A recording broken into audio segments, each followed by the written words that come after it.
of attributes. Or you might point to the DNA that we have and the specificity and complexity of DNA. What's the best explanation of that? That it is a product of time and purposeless chance? Or is it the product of an intelligent agent?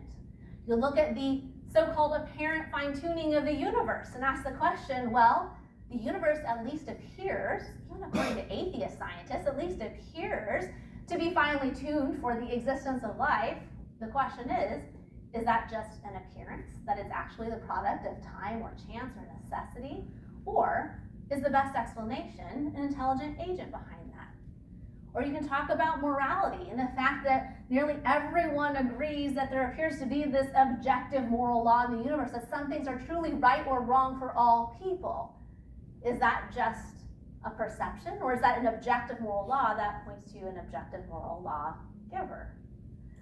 If you have done apologetics before, you know these are just kind of the basic arguments for God's existence.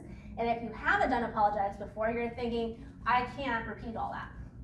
That's okay. I want you to know that this was like the first question I investigated when I had started my blog. I was getting challenged, and I just started thinking about how do I even know that God exists, and is there evidence for that? And I could have learned those things within a week, the basics of them. This isn't stuff that's over your head. It's not. It might sound that way if you've never done it, but I want you to know every single person can do it here, and you can learn the basics of those easily within a week. You're not going to be an expert, but you'll know enough to be able to teach your students. Please be encouraged and know that you can do that. So that's number one, the evidence for God's existence. That brings us to number two, and this is a purely logical point. Can multiple religions be true? This is the easiest one of the four. Because basically what we're saying is, okay, we've shown with number one that there is evidence for the existence of God. Now, is there any possibility that multiple religions are true? They make maybe Mormonism and Islam and Judaism and Christianity are all true in some way. We've all heard this, right? People say, yeah, I think all religions are basically true. Have we heard that claim from people? Okay, well, this is the easiest point to refute because it's purely logical. We don't even have to get into which one is true to say that these religions make logically contradictory claims about the nature of reality. Because they do, they simply cannot all be true at the same time. You see that? That doesn't mean there are no commonalities, and that's what always happens. People point to the commonalities. Well, every religion says, don't murder somebody. Yeah, great, okay. But that doesn't mean they're all the same or true once you look at the bundle of claims that they make. So they can't all be true. One might be true, and what's the other possibility? None. Maybe God exists and never revealed himself, or maybe he did and one religion's actually true, but there can't be more than one religion that's true because they make contradictory claims. Make sense? So then the question becomes, okay, well maybe it's none are true, or maybe it's one. How would we know if Christianity is true? That brings us to number three. Is Christianity potentially this one true religion? Here's the question I have here for a very specific reason. What evidence is there for the resurrection of Jesus? Why would I ask that question specifically and not something far more broad? Any ideas? That's the big difference in other religions. Well, you could have a lot of things that are different from one another, but that wouldn't make it true, right? But what is there special about the resurrection? Well, that's what Christianity is based on, Yeah. the resurrection of Christ. Without the resurrection of Christ, we don't have Christianity. Yeah, so basically I think what you're getting to is 1 Corinthians 15:14. I call this the truth test for Christianity. It's my favorite verse because I love that it points us so directly to this point. Paul says, if Christ has not been raised, your faith is in vain. I love how direct that is. This is one of the most important things you can teach your students today. Please teach them 1 Corinthians 15:14. Please, please. I have been emphasizing this with my kids since the time they were little also because I want them to understand if you walk away from Christianity, if you decide you're not going to be a Christian, make sure you're doing it for a valid reason because the Bible itself tells you what makes Christianity true or false. The Bible itself says that if Jesus was raised from the dead, then Christianity is true. Jesus was who he claimed to be, and therefore we can put our life in his hands. However, if the resurrection didn't happen, if there's no good reason to believe in the resurrection, Jesus wasn't raised from the dead, your faith is in vain. It's pointless. Don't go on with all of this stuff about Jesus being a good moral teacher and, he's a great example and all this stuff. It doesn't matter because he claimed to be God in lots of different ways. And if he claimed to be God and he wasn't, he was a liar. He's not a good moral teacher, right? So we want kids to understand, that is what the truth of Christianity hinges on. It's not on what you like. It's not on what you prefer. It's not what costs you the least. It's not what works the best. It's not whether you personally experienced a miracle. It's not whether or not you like what the Bible teaches. It's not whether or not you were hurt by the church. None of those things invalidate the truth of what the Bible teaches. What would invalidate it is if Jesus was not raised from the dead. And that said, what is the evidence for the resurrection? How many people here have ever heard a sermon in their church on the historical evidence for the resurrection? I'm curious. So that would be more hands than I ever see. In the first session, there were 2 people, and normally when I ask that question, very, very few. So I don't know if you guys all go to the same church or coordination. It's like a big bus from a local church. It's just awesome with apologetics. But generally speaking, churches don't address this, right? And of course, Christianity and our Christian faith is based on much more than whether or not we know the historical evidence. But when we're talking about the fact that our faith comes down to the resurrection of Jesus, and we're not even talking about why it's reasonable to believe in church, in school, and so on, we are really missing something. So next Easter, when it rolls around, in your educational settings, in your home settings, please think about this talk.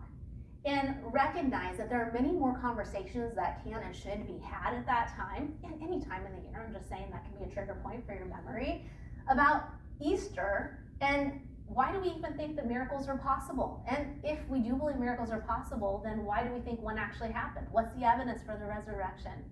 Introduce your students to that. The fact that there is evidence. That will blow a lot of people's minds. So that's number 3. And finally, number 4. We've said, okay, we've shown there's good evidence to believe God exists, that multiple religions cannot be true, it's either 1 or 0. We've shown that we've given evidence for the truth of Christianity by looking at historical evidence for the resurrection. And then finally, the Bible itself. There are lots of people today who would get through the first 3 points and be like, yes, yes, yes, I believe. And then they get to point number 4 and it's like, I don't know about the Bible. It's old and I don't agree with what it says in some things. That's why we have 6% of people with a biblical worldview and 65% who say they're a Christian. 65% of people get through those first 3 points for the most part. They probably differ, some of them, on number 3. But they get through the first part, and when they get to number 4, they basically don't go with it. They don't say the Bible is God's word. They don't believe that it's reliable. So if I could magically ensure that every person at this conference were going to go away and do one thing that I said, it would be to teach biblical apologetics. I think it's the number 1 need today because we see from the research how few people have a biblical worldview. Part of that is because they've never been given good reason to believe the Bible's God's word in the first place. They don't know why there's good reason to believe that it's based on eyewitness testimony when we're talking about the Gospels, that we can trust what it says. So of course they don't have a biblical worldview. They have no reason to believe they should. So I hope that you go away thinking about how you can teach your students about the reliability of the Bible. A great, great book to start with, by the way, if you're like, okay, but how? And I don't have lots of time to do resources, but Cold Case Christianity by J. Warner Wallace. It's a J period. J. Warner Wallace, Cold Case Christianity. He's a friend of mine. He's a wonderful apologist and speaker, and Cold Case Christianity is just a really helpful introduction. He was a former atheist and he became a Christian by investigating the Gospels from the perspective of a homicide detective, a cold case homicide detective, and he has a whole series of books. I love them, recommend them all the time. Okay, now we're a little bit pressed for time, so let's move on to what others believe. We won't spend as much time on the next points. The biggest amount of time has to go into that second one in terms of making the case. So on what others believe, I will tell you this is probably the number 1 thing I get pushback on when I do a talk like this. Lots and lots of parents and educators will agree with me, yes, we need to go deeper in truth, we need to be talking about apologetics, but when you start to suggest they need to spend some of their time teaching about the falsehoods, then you start hearing this analogy. Well, federal agents, when they're training to identify the counterfeits, they just spend the time really studying the real thing, because that's what prepares them to understand the counterfeits. They don't spend time on the counterfeits themselves. Please never use this analogy. And I hope I'm not offending anyone who has already used it in the past. But here's the thing, worldviews are totally different than concrete, discrete bills. You can just study a discrete bill to understand all the intricacies of the true thing, to be able to understand the false thing. We're talking about worldviews, though. We're talking about presuppositions, we're talking about evidence, we're talking about claims, we're talking about inferences, we're talking about so much more. And we can see the confusion today. Again, going back to that data this morning, if only 6% of people have a biblical worldview, plenty of those people actually do think they have a biblical worldview. Some of them are trying to discard it and saying, I don't believe the Bible's true, but make no mistake, there are plenty of Christians who believe things that aren't consistent with the Bible and don't even realize it. When you get to talking about things like feelings and finding your heart and being your authentic self, all the kinds of stuff that we see misleading people today, well, if we don't explicitly help our kids understand those false beliefs in the worldview that surrounds them, we don't teach them things like those 4 tenets of secularism that we talked about this morning, they're not necessarily going to identify it. It's not a no-brainer to say, well, you spent hundreds of hours in church and school growing up. You didn't realize this? You didn't realize that, you shouldn't follow your heart? No, most people don't. Most people don't. That's why you can walk into any Christian bookstore and find all kinds of stuff with follow your heart on it, and you be you, and this kind of stuff. So don't think that you can skip the counterfeits. The counterfeits help make the real thing appear more beautiful and more justified when you see all the evidence around it compared to the counterfeits. Just one example, Oprah says, I'm a free-thinking Christian who believes in my way, but I don't believe it's the only way with 6 billion people on the planet. It sounds good to a lot of people, right? I mean, if you've ever spent 2 minutes thinking about this kind of thing, you know that this doesn't hold up, but it sounds good, and those are the kinds of things that kids hear today, and they have to understand where they're coming from. And when they start to understand other people's worldviews, by the way, they're better positioned to answer the challenges, because they start to see that whole bundles of arrows, whole bundles of challenges come from the same worldview. Atheists, they're going to send a really predictable set of arrows toward you. Those who are spiritual, not religious, they're going to send their own bundle of arrows toward you. You're going to get bundles of arrows, so understanding what other people believe is so important. Finally, number 4. Here it is. We've been talking about how this is what everyone jumps to, but it's actually the 4th one on my list. And I hope that you can see from having gone through the things that we've gone through, if all you focus on when you think of preparing your kids for the world is how to answer specific challenges that they hear, you're going to be missing out on a whole lot. There's a lot more they need to know, this whole group of knowledge, these 4 knowledge areas. Let me give you an example of the kinds of challenges that we're talking about. There was a website, I don't think it's up anymore, it's called debate.org, and you could put up a question, and then everyone can answer it yes or no, and people would vote up what they thought the best responses were. So somebody had put up the question, is the Bible reliable? This is the number 1 voted answer. Not even close. Even if one were to ignore the fact that the Bible was a collection of stories based on older myths and passed down orally for centuries before being written, it isn't reliable. There is no historical verification of any major story in the Bible, not even any primary historical evidence that Jesus existed. And this was officially said by a random internet person. Amazing. There's not one single thing right in that whole thing. Well, you know that as an adult, right? And probably as a mature believer, you understand that and you see through it. But where do kids go if they have questions today? Internet. The internet. They go to Google, and it's not like Google is filtering things down to, all of the right answers. Obviously, they're going to get a whole hodgepodge. And so this sounds authoritative. It certainly sounds like this person knows what they're talking about, right? It sounds like it. That's why we have to proactively address challenges with our kids so that they understand the kinds of things that they're going to hear. I wrote a blog post many years ago, and it still stands out to me as one of the most important ones that I wrote. It was called something like, now that I'm going to blank on the name of it, if your kids, I'm going to paraphrase, if your kids are shocked by the claims of skeptics when they leave home, you didn't do your job. And I think we have to take that to heart. It's not in your control that they stay with Jesus. It's not. But it is in your control if your kids are shocked or not by the claims they hear against Christianity. That's on you. That's on me. If our kids leave our classrooms, if they leave our homes and they're surprised by what they hear, that's on us. So we have to help them to answer challenges. Now, we have 4 minutes left, and I have 5 points to make. I am going to go through this very fast. I spent too much time explaining the case for Christianity, so hopefully that was helpful to someone.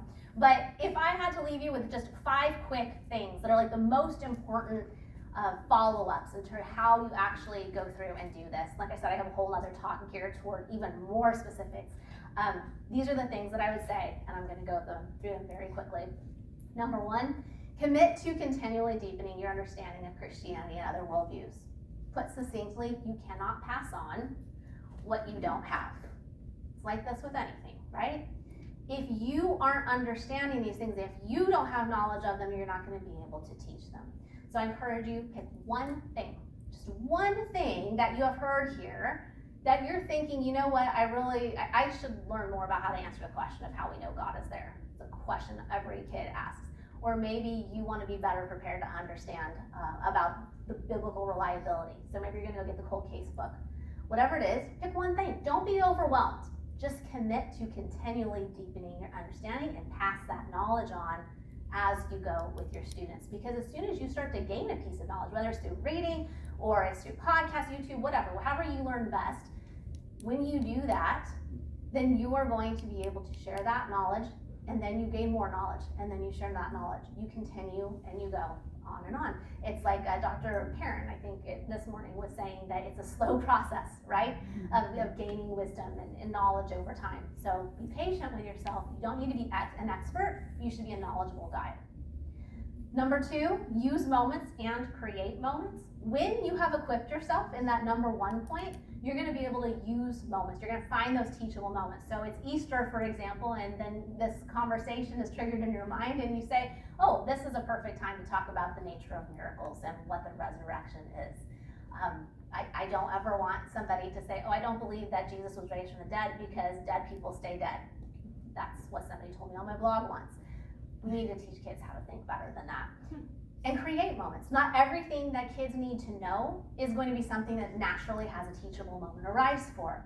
So create the moments, set aside time in your classroom. Maybe you have a question a week that you do, that you're going to do, like the big question of the week, for example. Maybe you have a questions box where kids submit their questions. Whatever it is, set aside time so that you can create the moments. Down to 1 minute with 3 points. Bear with me. Study the Bible with your kids. This should be a no-brainer, but I hope that what you took away from this is that we need to study more deeply and ask good questions. When you're studying the Bible with your kids, make sure they understand this isn't just about taking away, okay, I know that this happened. Start asking them, what does this say about God? What does this say about mankind? What does this say about our relationship? Even those 3 questions would be a vast improvement over the vast majority of adult Bible studies today. Use those questions. What does it say about God? What does it say about man? What does it say about our relationship? And deeply study the Bible with your kids. Anytime you give your kids an answer about anything, point them to where it is in the Bible. Tell my kids, don't believe me, don't believe your pastor, don't believe anyone else. Make sure you go to the Bible because that's the authority, not even me as your parent. So always point them back. 0 minutes, 2 points. Regularly ask your kids what questions they have, especially when they're little. I've got 3 teenagers. I know that this one gets hard as they get older, excuse me. But when they're little, we had questions nights in our home. And it was just, today, we're going to just ask whatever questions that you guys have, and let's talk about it. A really good question to prompt that is, what about Christianity doesn't make sense to you? With older kids, that can be an effective way of phrasing it, and then start to get them to ask questions, because now you're going to see what's on their mind. And finally, ask your kids the tough questions they don't ask of you. We do not sit around, and you guys know this better than any audience, you don't sit around just waiting for kids to ask about something like World War II, saying, wow, I really can't wait till they ask about World War II so that I can answer their questions about it because I've been reading up on it, I'm prepared for it, I can do this. No, you know what they need to understand about World War II, and then you bring that knowledge to them. It is no different. It's no different when we're talking about discipleship, but bring the tough questions to them, because here's what it says. It says, we're not afraid of telling you what the world says. We're not afraid of telling you the kinds of things that skeptics say. Truth has nothing to fear. And if Christianity can't stand up to the questions, then you shouldn't believe it. But Christianity can stand up to the questions. Truth has nothing to fear. That's the environment we want to build in our classrooms and in our homes, and hopefully in our churches as well. So we're out of time. I hope that this has been helpful. I know we don't have time for questions in the big sense, but if anyone has anything they want to talk about, I'm happy to stay up here and answer. So thank you guys for your